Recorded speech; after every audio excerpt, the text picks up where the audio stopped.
There is the first presentation is by Angelina Gerus on the transformation of Plato's dialogues in the Petits Platons book series. So, Angelina, you have 15 minutes to do your presentation.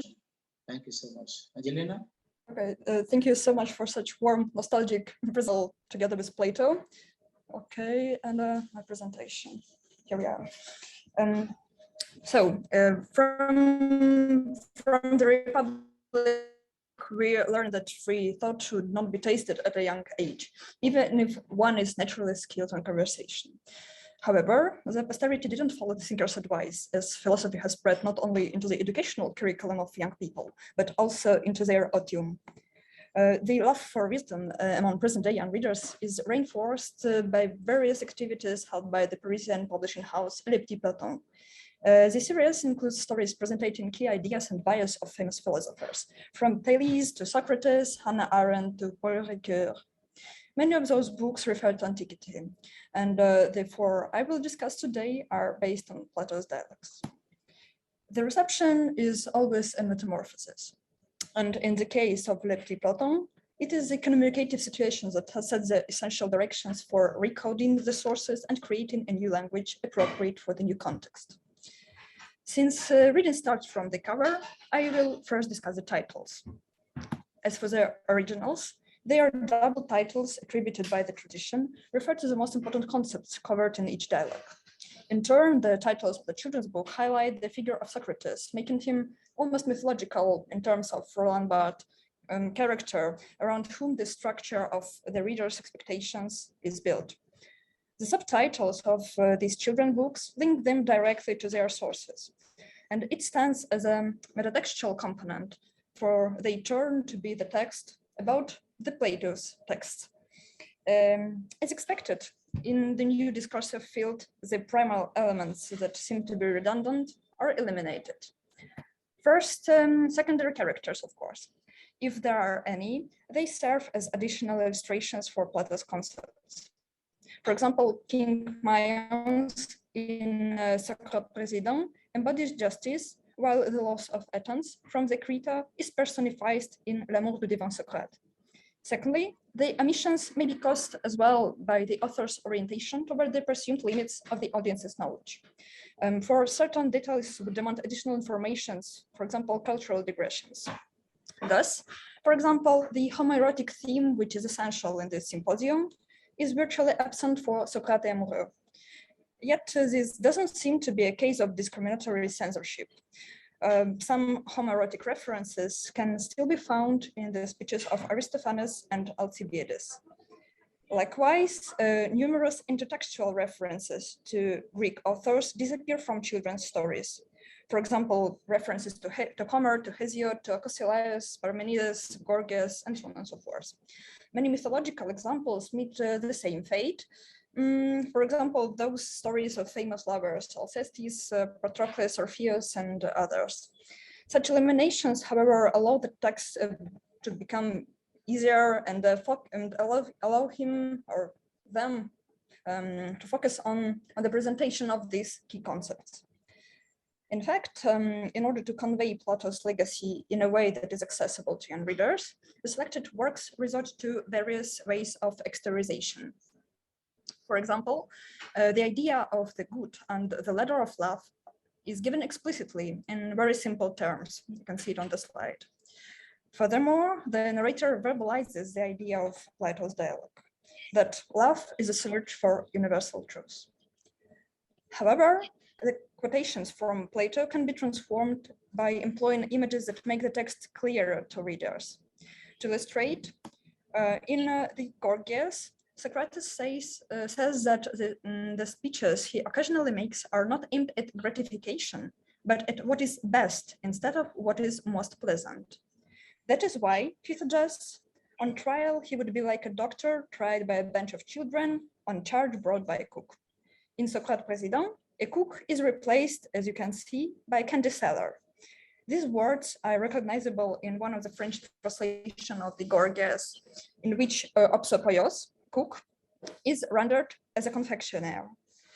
That said, Marchand's candy seller is an interesting choice in itself. It may be justified first by the fact that in the children's book, the theme of opposing the art of medicine and cookery is much more less illustrative and therefore also less important.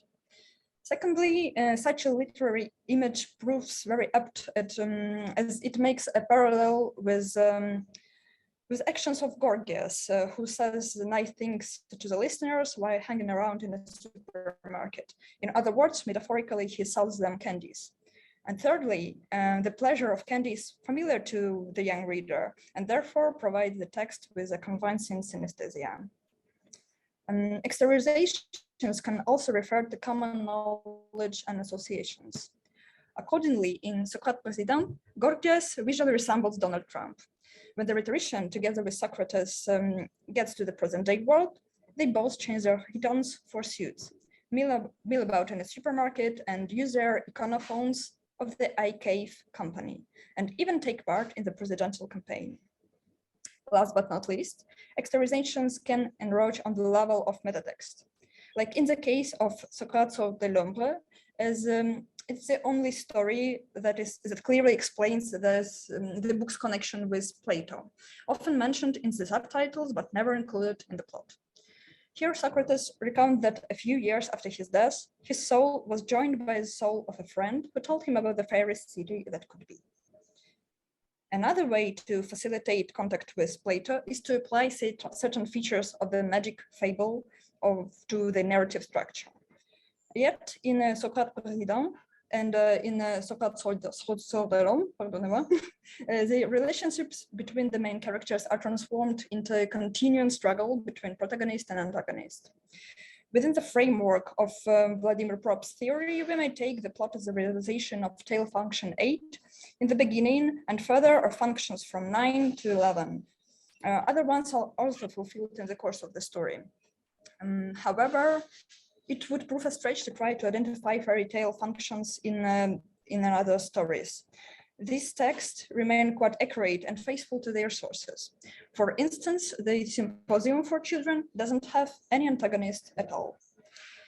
To ease the narration, the authors also resort to, authors also resort to restricting the sources. In this respect, the compression of 10 books of the Republic into 63 pages of Socalled de l'Ombre is of particular importance. Paradoxically, the concept of the ideal state is on the margins and gives way to the theory of the immortality of the soul and its three-part arrangement, and to the myth of about afterlife, punishment, or reward, as well as to the allegory of the cave. At the center of the plot are the rebirth of the souls of Socrates and Thrasymachus. And this metamorphosis is not devoid of symbolism, as it refers to the philosopher's words in Book 6. Thus, the first time Thrasymachus is reborn as an orator, so eager for fame and fortune that he would gladly defend even a criminal at trial. Socrates becomes a gadfly. This alludes, primo, to the passage about the Tyran soul that is constantly dragged along by a gadfly. Secundo, to the passage from the Apology, where the philosopher compares himself to Muops, a gadfly that irritates horses. In the next incarnation, Thrasymachus is born as a woodworker who builds beds. His soul consists mostly of iron and copper.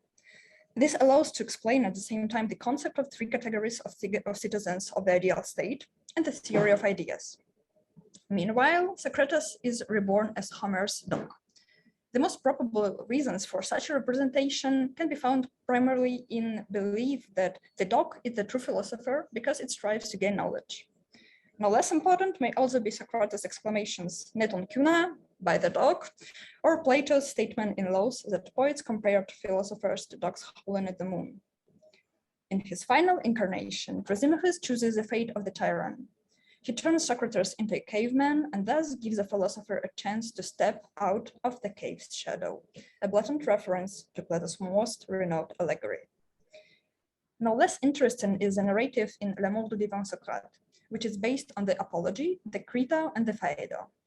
The book has an original exposition that refers to the Oracle of Delphi and outlines the background of the action, how the philosopher communicated with the Athenians and why he had to defend himself in court.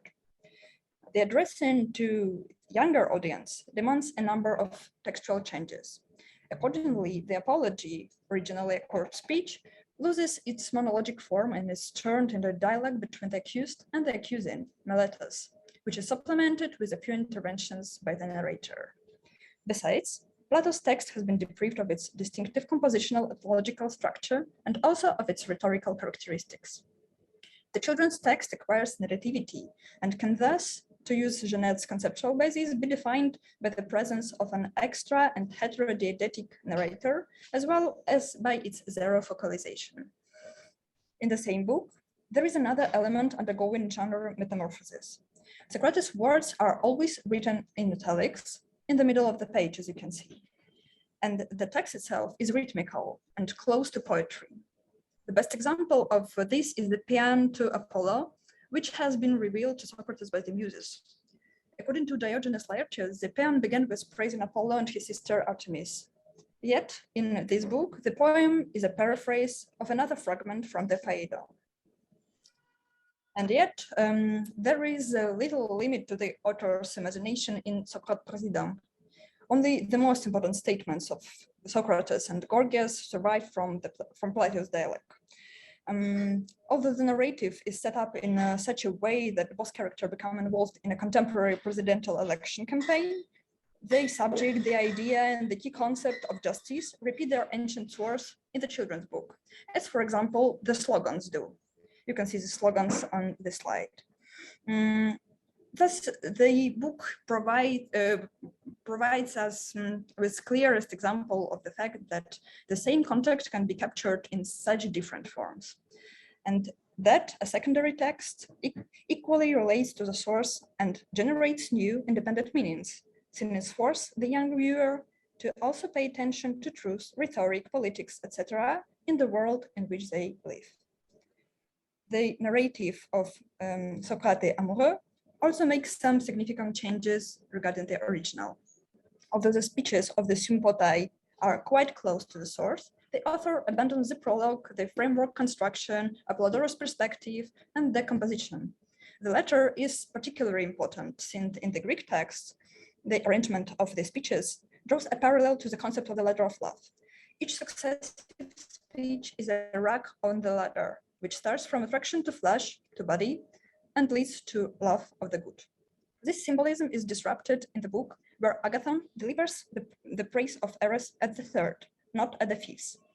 Apart from disrupting this theme, the recomposition obliterates the comic effect that results from juxtaposing the speeches of the tragic and the comedy writer side by side. In terms of stylistics, the linguistic portrait of the characters is also worth of notice. Gorgias' speech in Socalled President is rhetorical in a very ironic way, as it contains many figures of speech and tropes, epithets, metaphors, palindromic phrases, and so on and so forth.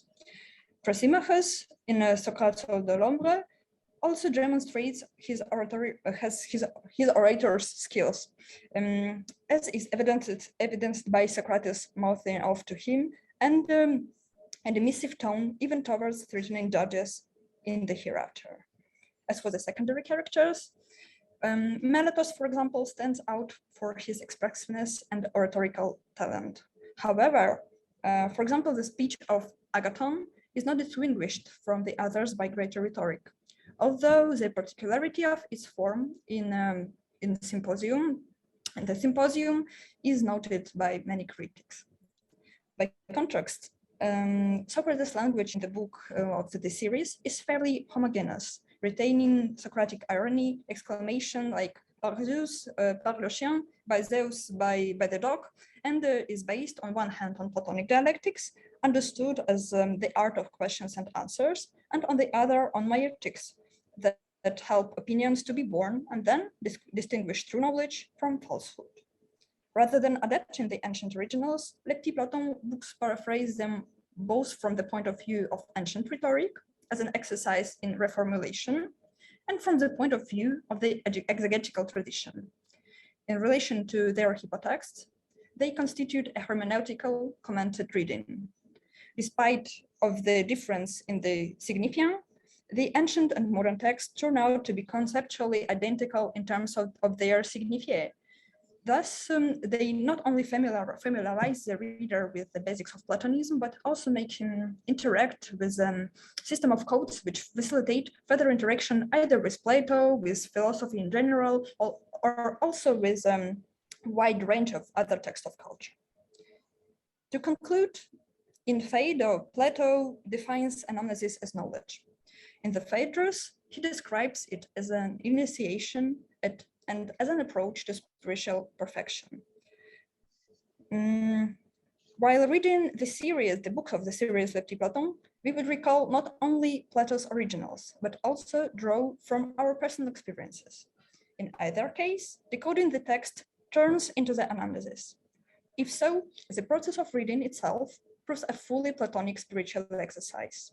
And since such spiritual exercises can be adapted to the age of the exercisers, and even to the epoch in which they live, why not allow amice Plato to practice philosophy from childhood?